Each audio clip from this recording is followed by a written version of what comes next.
గత 2 రోజుల నుండి వర్షం కొట్టడం జరిగింది.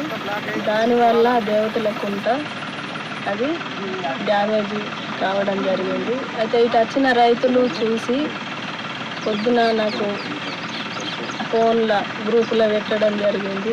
పెట్టిన 8 వరకు గ్రూపులో పెట్టిన తర్వాత నేను వెంటనే ఈ కట్టకాడికి రావడం జరిగింది. వచ్చి చూసిన తర్వాత బాగా వాటర్ పోవడం చూసి మళ్ళీ నేను సార్కు వాళ్ళందరికీ ఫోన్ చేసినాక సార్లు గిట్ట అందరం వచ్చిండ్రు. వచ్చి చూసిన తర్వాత జేసీబీ ట్రాక్టర్లు అన్నీ రెడీ చేసుకొని ఈ పని సుత చేయడం జరుగుతుంది.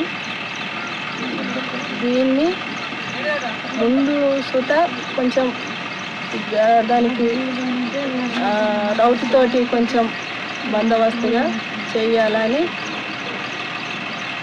అధికారులు పెద్దలకు అందరికీ నా హృదయపూర్వకంగా కృతజ్ఞతలు.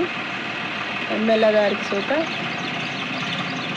నా హృదయపూర్వకంగా కృతజ్ఞతలు తెలియజేస్తున్నా. కొంచెం దీన్ని మరమ్మతు చేయడానికి కొంచెం మీ దృష్టిలో పెట్టుకొని చేయాలని కోరుకుంటున్నాను. కుడ్మల్ మండలం డిప్యూటీని సబ్ డిప్యూటీని ఇది సూరంపేట దేవతలకు ఉంటుంది. ఇది మాకు పొద్దున మా వర్క్ ఇన్స్పెక్టర్ ద్వారా ఇక్కడ బొంగబడిందని తెలిసింది. ఆ తెలంగాణ మేము మా ఈ గారికి ఇన్ఫర్మేషన్ ఇచ్చి ఇక్కడికి వచ్చేసినాం. వస్తూ మా సర్పంచ్ని కూడా చేసుకున్నామంట వెహికల్స్ ట్రాక్టర్లు జేసీబీ అరేంజ్ చేసుకుని కూర్చోడం జరిగింది.